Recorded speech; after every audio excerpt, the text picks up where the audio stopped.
Asia cup 2025 ఫైనల్లో భారత్ జట్టు పాకిస్తాన్‌పై ఘన విజయం సాధించింది.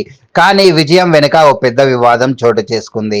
Pakistan cricket board chairman, Asia cricket council అధ్యక్షుడు మొహసిన్ నఖ్వీ చేతుల మీదుగా ట్రోఫీ తీసుకోవడానికి టీమిండియా నిరాకరించింది. అరగంట పాటు నఖ్వీ వేచి ఉన్నా భారత ఆటగాళ్లు రాలేదు. దీంతో ట్రోఫీ లేకుండానే టీమిండియా విజయోత్సవాలు జరుపుకుంది. నఖ్వీ ట్రోఫీని తీసుకెళ్లారు. ఇప్పుడు అది ఆయన దగ్గరే ఉంది. బీసీసీఐ పలుమార్లు అడిగినా కెప్టెన్ సూర్యకుమార్ యాదవ్ ఏసీసీ ఆఫీస్కు వస్తేనే ట్రోఫీ ఇస్తానని నఖ్వీ నిరాకరిస్తున్నారు.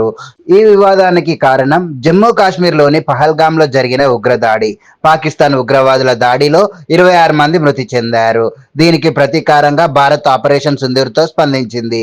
ఈ నేపథ్యంలో టీమిండియా పాక్ ఆటగాళ్లతో షేక్ హ్యాండ్కు నిరాకరించింది.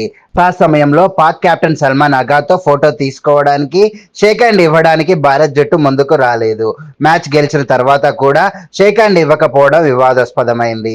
ఈ క్రమంలోనే టీమిండియా తమ విజయోత్సవాన్ని భారత్ జవాన్లకు అంకితం చేసింది. నఖ్వీ బీసీసీఐకు క్షమాపణలు చెప్పినప్పటికీ ట్రోఫీ ఇవ్వడానికి నిరాకరిస్తున్నారు. ఈ వివాదం ఇప్పుడు క్రీడా ప్రపంచంలో తీవ్ర చర్చనీయాంశం అయింది.